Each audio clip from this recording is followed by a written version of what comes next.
محمد صلی اللہ رسول الکریم آباد اعوذ باللہ من الشیطان الرجیم بسم اللہ الرحمن الرحیم الف لام میم را تلک آیات الکتاب والذی انزل الیک من ربک الحق ولکن اکثر الناس لا یؤمنون اللہ الذی رفع السماوات بغیر عمد ترونها ثم استوى على العرش وسخر الشمس والقمر كل يجري لأجل مسمى يدبر الأمر يفصل الآيات لعلكم بلقاء ربكم توقنون۔ ابھی آپ نے سورہ رعد کی آیت 1 اور 2 کی تلاوت سماعت فرمائی۔ یہ قرآن کریم کی بترتیب مصحف 13ویں سورہ ہے اور بلحاظ نزول 96 نمبر کی سورہ ہے۔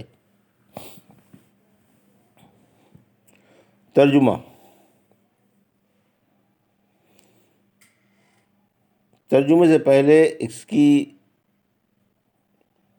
کچھ فضیلت۔ سورہ رعد مدینے میں اتری، اس میں 43 آیتیں اور 6 رکوع ہیں۔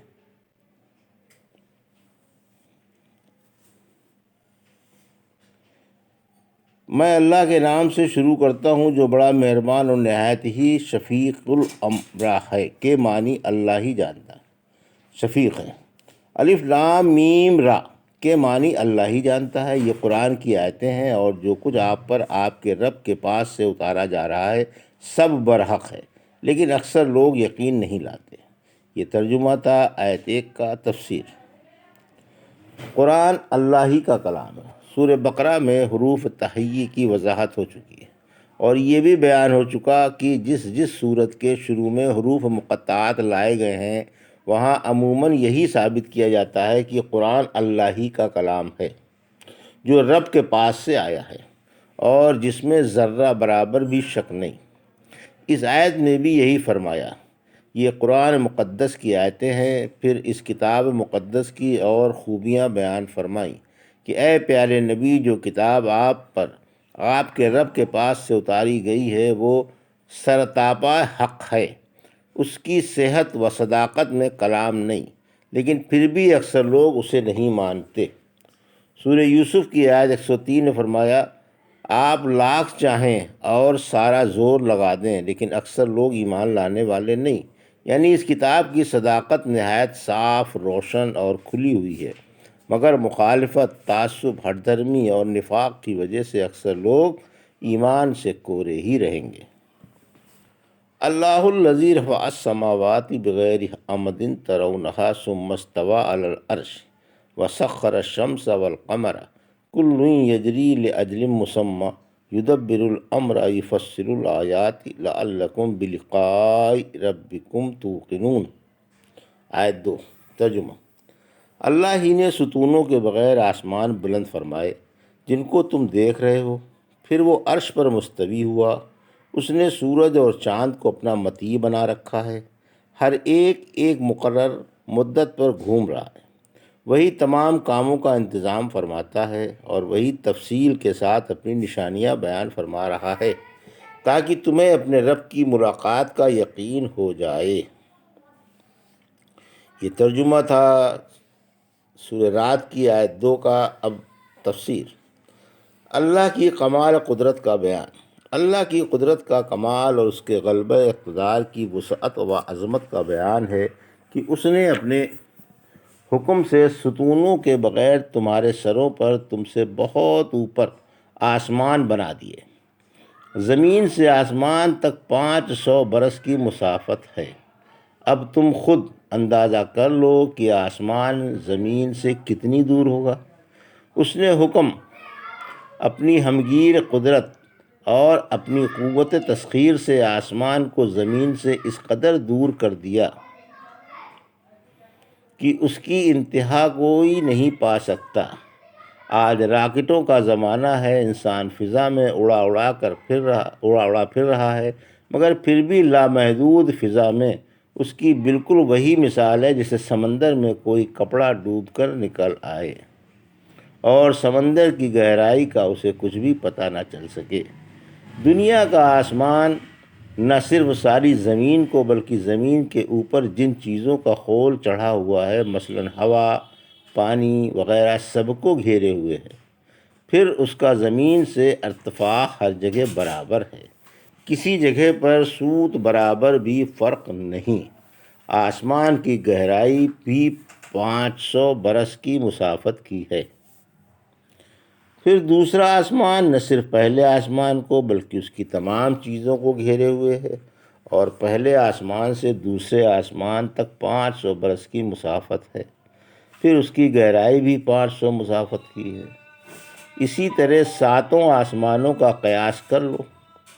سورہ طلاق کی آیت 12 میں فرمایا، اللہ ہی نے 7 آسمان بنائے اور انہی کی طرح زمینیں بھی بنائیں۔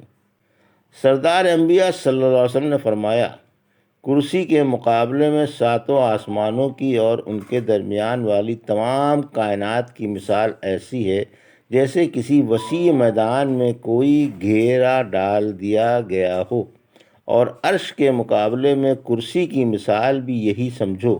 ایک روایت میں ہے کہ عرش کی جسامت کا علم اللہ کے سوا کسی کو نہیں۔ پھر فرمایا، پھر وہ عرش پر مستوی ہوا۔ ہمارا اللہ کی تمام صفتوں پر ایمان ہے، اس کی ذات و صفات کیف و تشبیہ سے، تعطیل و تمثیل سے پاک و بری ہیں۔ سورہ یاسین کی آیت 38 میں فرمایا، اللہ کے حکم سے سورج اپنے ٹھہرنے کی جگہ کے لیے گردش میں ہے۔ کہا جاتا ہے کہ سورج سے سورج اور چاند دونوں مراد ہیں۔ ان کے ٹھہرنے کی جگہ عرش کے نیچے ہے، جو دوسری جانب سے زمین کے نیچے ہے، کیونکہ جب سورج، چاند اور سیارے اس جگہ پہنچ جاتے ہیں تو عرش سے بہت زیادہ دور ہو جاتے ہیں۔ مضبوط دلیل کی روح سے یہی صحیح ہے کہ عرش ایک گنبد ہے جو اس عالم کے متصل ہے اور دیگر آسمانوں کی طرح محیط نہیں، کیونکہ اس کے پایوں کا اور اٹھانے والوں کا ثبوت ملتا ہے، اور گول کرنے میں یہ چیز ناممکن ہے۔ جو شخص آیتوں میں اور صحیح حدیثوں میں غور کرے گا، اس پر یہ مسئلہ انشاءاللہ روشن ہو جائے گا۔ آیت میں صرف 2 بڑے سیاروں سورج اور چاند کا بیان ہے، کیونکہ 7 سیاروں میں یہی زیادہ روشن ہیں، اور 7 سیارے ٹھہرے ہوئے تاروں سے افضل ہیں۔ پس گویا سورج اور چاند کے بیان سے تمام تاروں کی طرف اشارہ ہے۔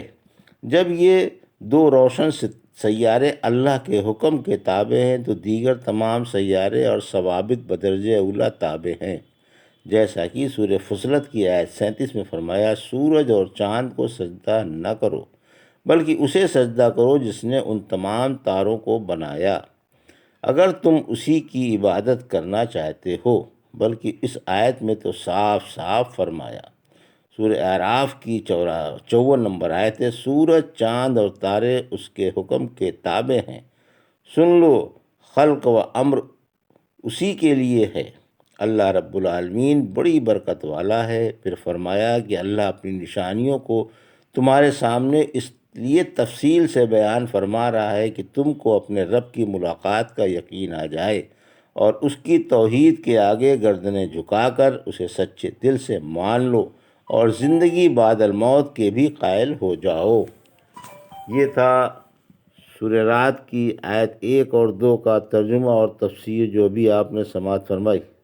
بارک اللہ لی و لکم فی القرآن الحکیم ونفعنا ایاکم بآیات الذکر الحکیم۔